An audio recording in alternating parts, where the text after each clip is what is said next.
In this video, we're going to give you some great tips for digital nomads and for people who want to work online from home or while traveling. This video is for someone who's maybe trying to start their own business online or who's thinking of being an employee for someone else that hires remotely. We've been working online for over 3 years now, and it was really intimidating for us to leave the safety and the comfort of an office and to start working from home and working online. We thought maybe we were going to have to invest a lot of money in new equipment. We were worried about where we'd find a Wi-Fi connection when we were traveling and if we'd be able to find quiet spaces to work and things like that. So we've come up with some of our best tips and advice about working online, and we want to share it with you so that you have an easier time transitioning. For gear and equipment, we're strong believers in keeping the cost really low and working with what you have, at least when you're getting started. What's really nice about working online, especially if you're starting your own business online, is that you can potentially do it on a really, really low budget. You just need some basic gear and a Wi-Fi connection. So it's important to take advantage of that and not go crazy and buy a bunch of new expensive stuff at the very beginning. So we definitely suggest that you try as much as possible to use what you have, at least while you're getting started and until you see that things are working. For example, when we got started, we decided to keep our old huge laptop and our really simple camera and worked around the limitations of that equipment. And it actually took us a pretty long time to upgrade. So now we travel still with very basic, simple stuff. We each have a laptop, a few hard drives, some USB keys, our camera, and we don't have a phone, so we just carry around an old iPod Touch.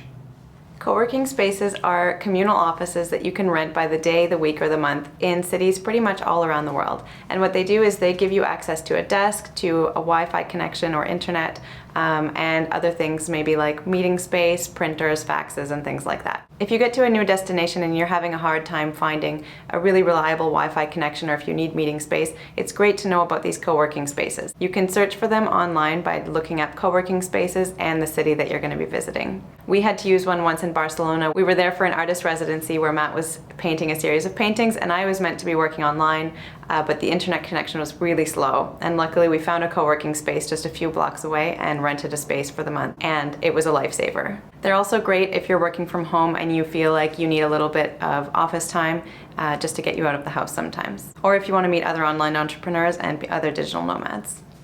For Wi-Fi, if you're working from home, it's pretty simple, but you just have to make sure that you have a good, reliable internet connection. It does get a little bit more complicated if you're traveling, if you're on the road. You can get a data plan for your cell phone or a mobile hotspot device that you can create a Wi-Fi connection with. Those options can be a little bit expensive depending on where you live, so definitely check the rates before signing up to anything. We usually go with the less expensive options that are sometimes a bit more complicated, so we'll use a lot of cafes. The libraries have also been fantastic. We really like public libraries because they're a nice, quiet place to work. They usually have reliable Wi-Fi. One thing that's a little bit annoying about them is that the hours can be a little bit restricted, but they are a great option. Co-working spaces can also be a good option, but you do have to pay for those. When you work online, whether it's from home or while you travel, it's really important to learn how to learn and to be self-sufficient. So you want to be really good at doing things yourself, because unlike when you're working in an office space where you may have a team of support people to help you out, when you're at home or on the road, you're just maybe going to be on your own and you'll need to figure out things. Learning how to do things yourself is also a great way to keep your overhead costs low, because you don't need to hire contractors for specific skills. For example, when we started the Exploring Alternatives project, we had no idea what we were doing. So we had to learn how to film and how to edit videos. I had to learn how to set up a website and start a blog. It was really intense, but everything that we learned, we found online, either by looking on YouTube or on Google. Another great reason to learn how to do things yourself is that when problems arise, if you're the one who's set something up, like a website for example, then if you accidentally delete it, you'll probably be able to get it back online again. Whereas if you had other people doing things for you, you might not be able to troubleshoot on your own. Another great website for learning new skills is called Skillshare. They actually reached out to us to offer to sponsor this video, which we really appreciate because it helps us keep the channel going. And we took their website for a test drive to see if it was something that we thought would be useful for you. and we definitely think it is. Like I said, Matt and I are always looking up things online and learning how to do new things, and we were immediately hooked to these online classes. And what we really like about them is that they're designed by experts in the field, so it's really neat to learn from people who have extensive experience in what you're trying to figure out. They have thousands of courses on their website. Some of them are free, and some of them you have to be a member to watch. The membership, I think, starts at about $10 a month and then gives you access to all of the courses.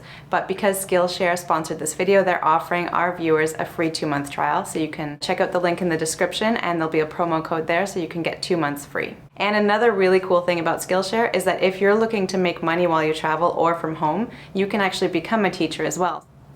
If you're planning to work while you travel, there's an amazing website that we love called the Nomad List. So it's a huge database of towns and cities and places to go to all around the world, and you can search it using really specific filters to find the perfect place to travel to. For example, some of the things we usually look for are climate, cost of living, fast internet, safety, but like I said, you can get even more specific. And another great thing is that for all the places that you're looking at, there's a forum and you can chat with lots of people who have already been there. Being flexible is a really important skill to have if you're going to be working online, because I can't stress this enough. It can be really stressful sometimes. Like we've mentioned earlier, working online or working from home means that you don't have a whole support system with you at your office to help you out if you lose an internet connection or you delete your website or if you do something crazy. We've definitely had some really frustrating moments on the road. Sometimes we show up in a small town and we can't find a single cafe or a library that has Wi-Fi that we can use, and we've been really stuck sometimes. So it's important to just be prepared and expect that sometimes things aren't going to go well, and you've just got to go with the flow. Hope you enjoyed this video. If you're interested in finding work online, we made another video if you click right here that gives you tips and advice on how to find work online. You can also click right here to subscribe to our channel to see more videos like this. We also included the link and promo code to Skillshare in the description of this video.